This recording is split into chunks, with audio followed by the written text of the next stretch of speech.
महदाश्चर्यमिदम्। ये तो कितने आश्चर्य की बात है।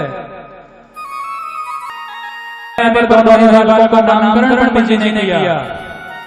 जात कर्म संस्कार के साथ यश कमाया और दूसरा धंधुकारी जो था वह अपयश कमाया। फल बना महान पापी बना। कियत् कालेन तौ जातौ तरुणौ तनया बहु गोकर्णौ पंडितो ज्ञानी अधुंधकारी महाकलः। गोकर्ण ने तो महान पांडित्य ज्ञान से संपन्न हुए। वेद के संपूर्ण ज्ञान का उन्होंने सांगोपांग अध्ययन किया और वेद पाठी महापुरुष कहलाए। दिशा दसों दिशाओं में गोकर्ण जी की कीर्ति व्याप्त होने लग गई। लेकिन धुंधकारी जो है नंबर एक पापी बना।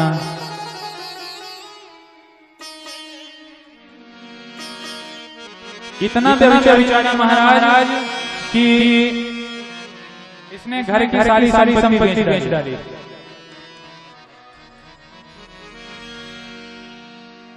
धूम्रपान करता है, मदिरा पान करता है, घर की संपत्तियों को जुआ में लगा करके घर की संपत्ति का नाश करता है।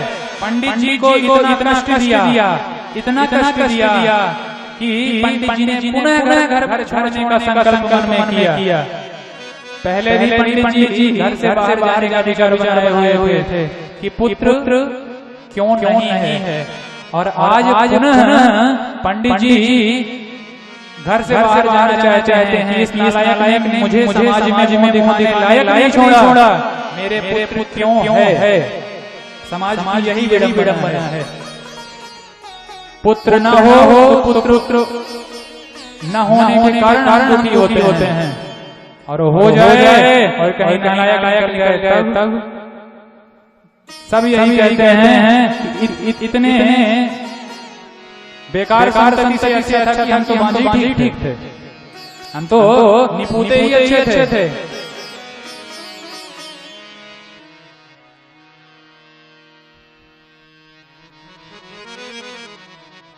पंडित जी के मन में एक दिन इतनी हुई कि घर छोड़ के पुनः बन के लिए जाने लग गए। क्वतिष्ठामि क्वगच्छामि कोमे दुःखं प्राणास्त्यजामि दुःखं कष्टं हामं संस्थितम्। कहाँ जाऊं, किसके पास बैठूं। इस नालायक तो कहीं मुंह दिखलाए छोड़ा। ऐसा विचार के पंडित जी पुनः घर चलने लगे। तब गोकर्ण ने पंडित जी का हाथ पकड़ा और पंडित जी को समझाया, पिताजी आप संसार में सुखी किसे मानते हो। ये बताइए आप संसार में सुखी किसको मानते हैं। आत्मदेव ने कहा, बेटा गोकर्ण मुझे कुछ ज्ञान नहीं है। अब तुम ही बताओ कि संसार में सुख किसके पास होता है। संसार में से ज्यादा सुख कौन है। गोकर्ण ने कहा कोई नहीं है। Not everyone happy in the world because the world is the house of sadness only. कोई यहाँ प्रसन्न रह ही नहीं सकता है। न चेन्द्रस्य सुखम किंचित् न सुखम चक्रवर्तिनः। संसार में न तो देवराज इंद्र सुखी हैं, न चक्रवर्ती सम्राट सुखी हैं। तो फिर सुखी कौन है। बोले सुखमस्ति विरतस्य मुनिरे कांत जीविनः। न तो देवराज सुखी हैं, न महाराज सुखी हैं, न चक्रवर्ती सम्राट सुखी हैं। सच्चा सुख उसी को है नितांत एकांत में शांत होकर के भगवान श्री लक्ष्मी के भजन लग गया। सच्चा सुख केवल उसी को है और किसी को नहीं है। धनहीन कहे धनवान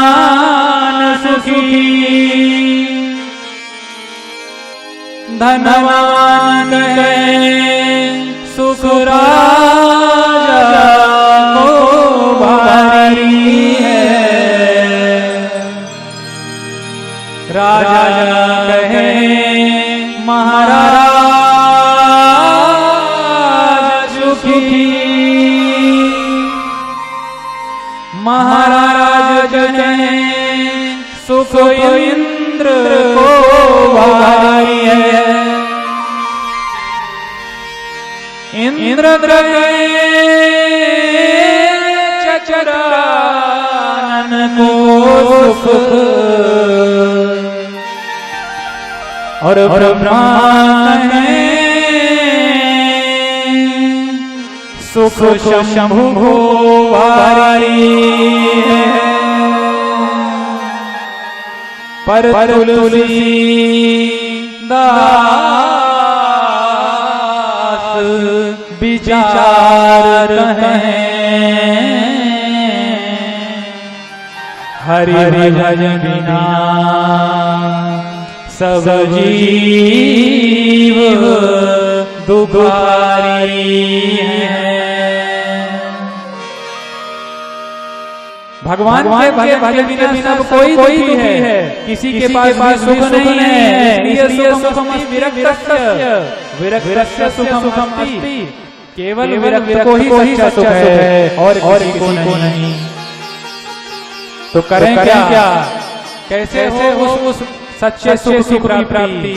तब दिव्य दो श्लोकों में गोकर्ण जी महाराज ने पिता आत्मदेव जी को ज्ञान दिया, और इसी को श्रीमद् भागवत में गोकर्ण गीता के नाम से कहा जाता है, और यह श्रीमद् भागवत प्रथम गीता है जिसे गोकर्ण गीता कहते हैं।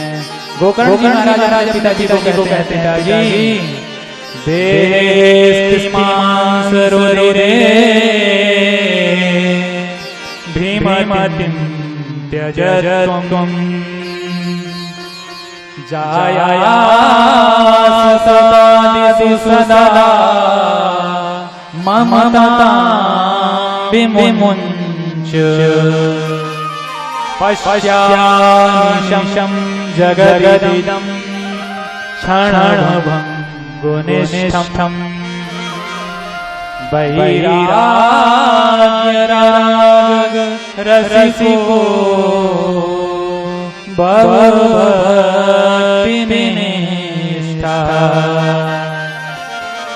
धर्मं भजस्व सततं त्यज लोकधर्मान्, सेवस्व साधुपुरुषान् जहि काम तृष्णा, अन्यास गुण चिंतनमासु मुक्त्वा, सेवा कथा रसमो नितरां पिबत्वम्, सेवा कथा रसमो नितरां पिबत्वम्। पिताजी देहेस्थि मांसरुधिरे अभिमतिं त्यज, जायासुतादिषु ममतां मुञ्च त्यज, इस देह से इस शरीर की आसक्ति से मुक्त होकर के शरीर के संबंधियों से अपनी ममता हटा करके केवल और केवल भगवान के चरणों में अपनी ममता की रस्सी को बांध देने वाला ही संसार में सुखी है, शेष किसी को सुख नहीं मिलता। जिसने अपने पूरे ही आसक्ति का केंद्र केवल और भगवान श्री चरणों को बंद करके रखा है, दुनिया में उसे सुखी होने से कोई रोक नहीं सकता। और जिसने अपनी ममता का अपनी आसक्ति का केंद्र बिंदु अपने परिवार को अपने शरीर को बना करके रखा है, तो विचार करें कि जब ये शरीर ही हमारा नहीं है, शरीर ही एक दिन हमको धोखा दे जाता है, तो फिर हम परिवार के सदस्यों से अपने सुख की कामना कैसे करें? दुखी हम इसीलिए हैं क्योंकि हमने अपने सुख की चाबी दूसरों के हाथ में करके रखी है। जब कोई हो अच्छा कहता है तब हम खुश हो जाते हैं, और किसी ने 2-4 बार खोटी सुना दी तो हमारा लटक जाता है। तो हम आत्मस्वरूप में इतना ही हैं, इसलिए दुख को प्राप्त होते हैं। आत्मस्वरूप में स्थित होना उसे कहते हैं जो दुख में भी बराबर है, सुख में भी समान है। सुख में फूलो मती, दुख में भूलो मती। सुख में कभी फूल करके ऊपर नहीं हो जाना चाहिए, और दुख में कभी घबरा करके परेशान नहीं रहना चाहिए। तो जो सुख में और दुख में समान रहता है, अपने शरीर के संबंधों से सर्वथा विरक्त रहता है, अपने शरीर की आसक्ति जिसमें बिल्कुल नहीं रहती है, ऐसा वह योगी, ऐसा वह महाही संसार सुखी है। इसलिए दूसरों के गुण दोषों का विचार किए बिना अन्यस्य दोष गुण चिंतन आसुत्व, अन्यस्य गुण दोष चिंतनम आसुत्व। दूसरों के गुण दोष देखना से पहले बंद कर देना चाहिए। किसी के गुण देखोगे तो उसमें आसक्त हो जाओगे, उससे प्रेम करने लगोगे तो भगवान से प्रेम छूट जाएगा। और किसी से घृणा करने लगोगे तो द्वेष करने लगोगे, और तभी भगवान का चिंतन छूट जाएगा। इसलिए अगर प्रेम भी करना है तो भगवान से करो, घृणा भी करनी है तो भगवान से ही करो, क्योंकि घृणा करके कंस ने मुक्ति पाई और प्रेम करके गोपियों ने मुक्ति पाई। गोप्यः प्रेमात् भयात् कंसः द्वैषात् चैलान्योनपः। गोपियों ने प्रेम पूर्वक भगवान का ध्यान दिया तो भगवान की प्राप्ति हुई। कंस ने शत्रुता पूर्वक भगवान का स्मरण किया तो भगवान ने उसे भी अपना लोक प्रदान किया, पद प्रदान किया। शिशुपाल ने गाली देते हुए भगवान को ध्यान दिया तो अंत में शिशुपाल की आत्मज्योति भगवान ने उसे मारने के बाद ही अंतःकरण में विलीन करी। तो कैसे भी स्मरण हो केवल भगवान से। आशा एक राम जी से, दूजी आशा छोड़ दे। नाता एक राम जी से, दूजा नाता तोड़ दे। साधु संग राम रंग, अंग अंग रंगिए, फिर जाहि राजा राम ताहि रहिए। बोलो जय जय राम। अन्यस्य दोष गुण चिंतनमा सुमुक्त्वा सेवा कथा रसमो नितराम पिबत्वम्। इसलिए हे पिताजी भगवान की कथा में अपने मन को समाहित कर दो, आज भी आप सुखी हो सकते हो। और तब तो अपने पुत्र गोकुल की बातें जम गई और वन में जाकर के भागवत का आश्रय लेते हुए दसवीं का पाठ पढ़ते हुए आत्मदेव ने अपना कल्याण किया, अपने पितरों का कल्याण किया। अब पिताजी चले गए, अब धुंधकारी माताजी पर, तो माताजी की मृत्यु हो गई। अब बचे घर में केवल गोकर्ण और धुंधकारी। तो गोकर्ण ने बड़े बड़े अनुमति लेकर तीर्थ यात्रा करने के लिए प्रस्थान लिया कि घर में हम सुरक्षित नहीं रह पाएंगे, अच्छे से भजन कर पाएंगे, तो चलो तीर्थ चलते हैं। तो तीर्थ यात्रा के गोकर्ण जी तीर्थाटन करने लगे और इधर परम स्वतंत्र, न सिर पर कोई। धुंधकारी परम स्वतंत्र हो गया, अब किसी का संरक्षण रहा नहीं। तो जिन गणिकाओं के यहाँ जिन वैश्यों के कोठों में जाया करता था, उन 5 वैश्यों को धुंधकारी घर में विराज कर लिया। नियमित रूप से डकैती डालने लगा, डाका डालने लगा। एक दिन इसने राज परिवार में डाका डाला, राजा की चोरी की। और जब राजा के यहाँ डकैती की तो गणिकाओं ने विचार किया कि आए दिन चोरी करता ही रहता है। होना किसी दिन अवश्य पकड़ा जाएगा, और जब ये पकड़ा जाएगा तो बचेंगे नहीं। हमको भी सरेंडर करना पड़ेगा। तो उससे पहले ही क्या करें कि हम इसका मर्डर कर दें, इसको ठिकाने लगा दें। और तब धुंधकारी की उन प्रियतमाओं ने जिन्हें वो अपना आशक्त केंद्र बनाए हुए था, उन प्रियतमाओं ने धुंधकारी को खूब मद्यपान कराई और घाट में लिटा करके रस्सियों से जकड़ दिया।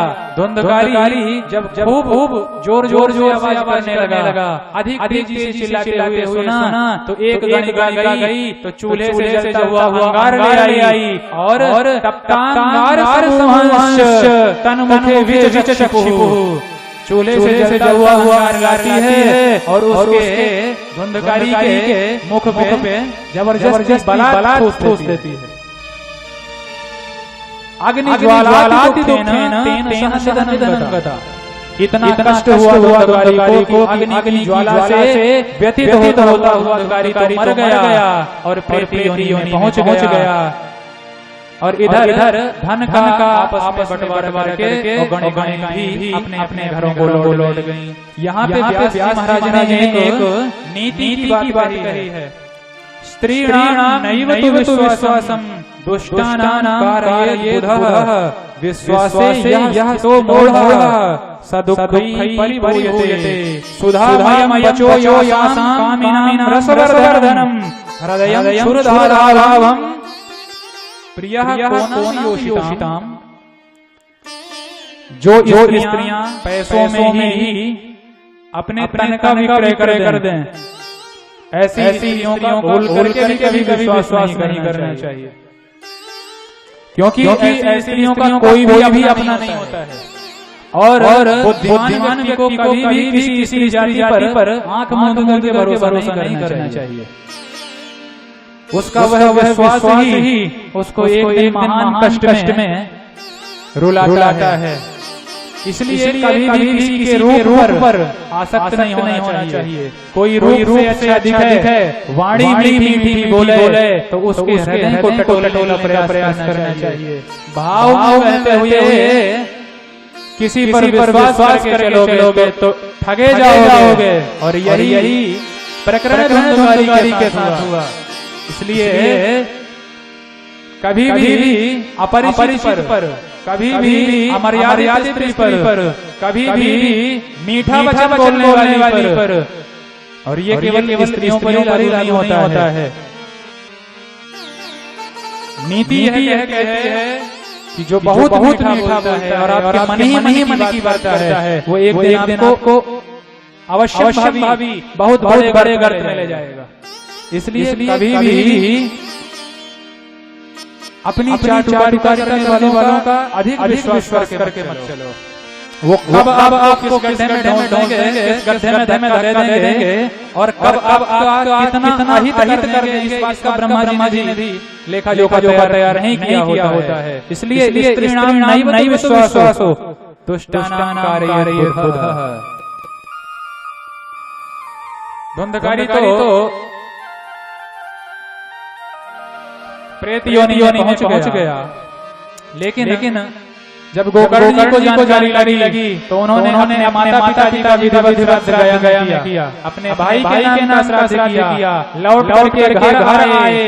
जब उनके बड़े भैया ने उनको सताया तो उन्होंने सूर्य देव से प्रार्थना की। तब गोकर्ण जी की प्रार्थना में श्री सूर्य देव ने प्रकट करके और भागवत से ही मुक्ति हो जाएगी, भागवत का अनुष्ठान करने की सलाह दी। और तब विद्वान गोकर्ण जी महाराज ही एक दिव्य कथा पांडाल का निर्माण हुआ, जिस व्यास पर स्वयं गोकर्ण जी महाराज विराजमान हुए और कथा का प्रारंभ हुआ। तो 7 गांठ के पोलेवास में आकर के धुंधकारी ने जगह ले ली। धुंधकारी क्योंकि प्रेत शरीर में पहुंच गया था, और प्रेत शरीर वायु प्रधान होता है। इसलिए 7 गांठ के पोलेवास करके धुंधकारी जी विराजमान हो गए और मन लगा करके अपने कल्याण की कामना से कथा श्रवण करते रहे।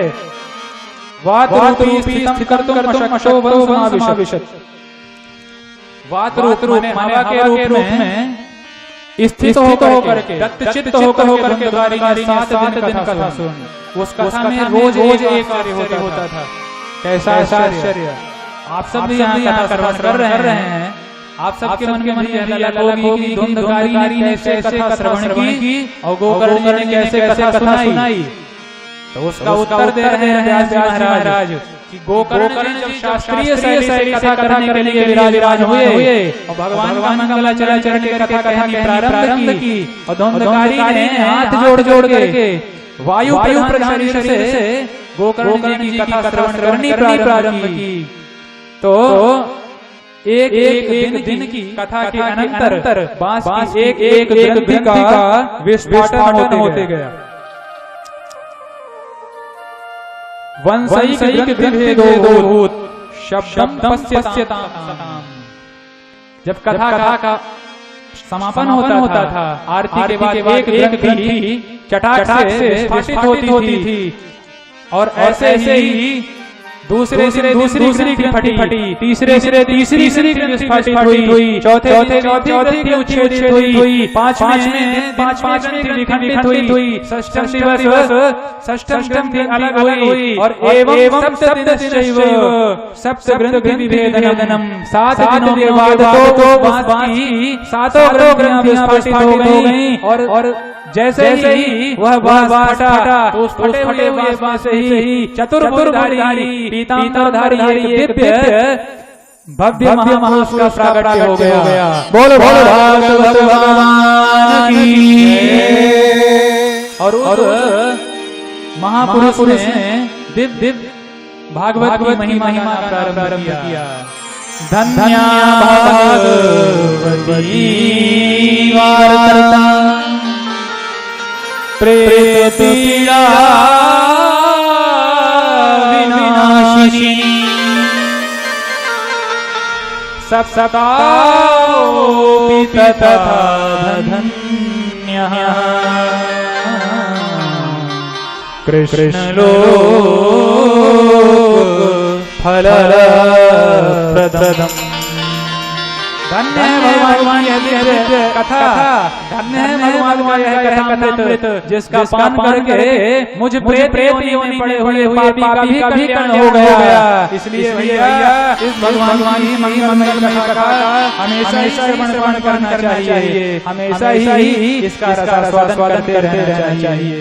सबके ही देखते वह महापुरुष भागवत की महिमा गा ही रहा था कि उसी आकाश से एक दिव्य विमान आया जिसमें भगवान चतुर्भुज नारायण के चार पार्षद आए। बरबस भिखारी को हाथ पकड़ के उस विमान पर आसीन कराया और लेकर चलने लगे। तो गोकर्ण का रुको भाई, वेट अ सेकंड प्लीज।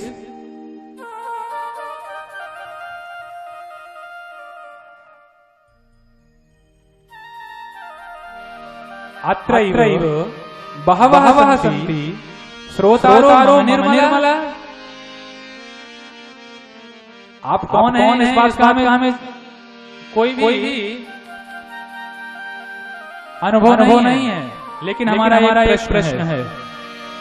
आप इन्हें ले तो जा रहे हैं विमान में बैठा करके, लेकिन केवल इन्होंने कथा थोड़ी ना श्रवण करी है। अत्रैव बहवः सन्ति श्रोतारो, यहाँ तो अनेक श्रोतागण उपस्थित होकर के भगवान की कथा श्रवण किए हैं। तो फिर विमान एक क्यों आया? तब श्री नारायण के उन सेवकों ने गोकर्ण जी को समझाया कि श्रवण विभेदेन फल भेदोत्र सितः श्रवणं कृतं सर्वै न तथं मननं कृतं।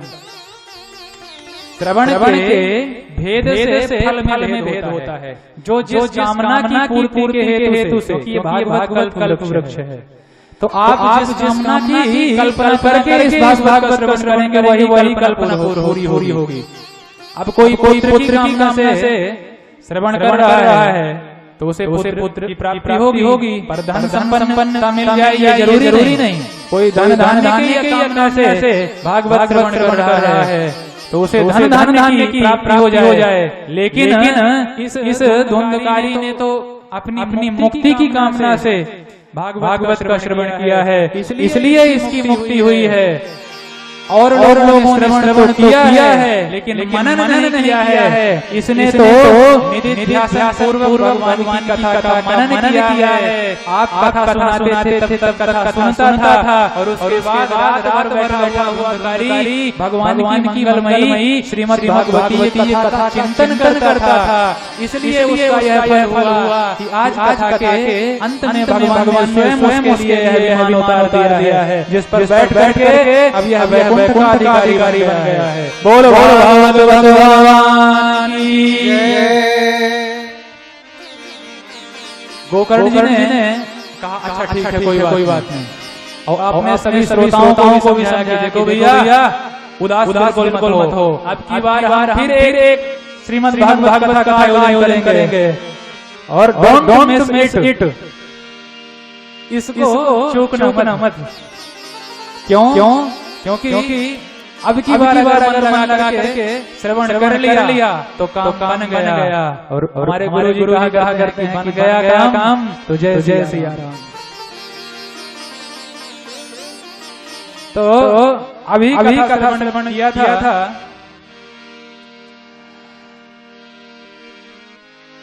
आषाढ़ मास के शुक्ल पक्ष में श्रोताओं ने, और दूसरी बार श्रावण मास के शुक्ल पक्ष में पुनः गोकर्ण जी ने दिव्य भव्य कथा का आयोजन किया। और इस बार तो जितने श्रोता कथा श्रवण कर रहे थे उन्होंने इतना मन लगा कर कथा श्रवण किया कि कथा के सब दिवस जितने श्रोता थे वैकुंठ लोक से उतने ही विमान पर उतर आए। और गोकर्ण को तो भगवान चतुर्भुज नारायण ने प्रकट होकर के अपने अंतःकरण कर लगा लिया और अपना सारूप्य प्रदान कर दिया। बोलो भगवत भगवान की अयोध्या पूर्व यथा रामेण संगता तथा कृष्णेन ते नीता गोलोकं योग दुर्लभम्।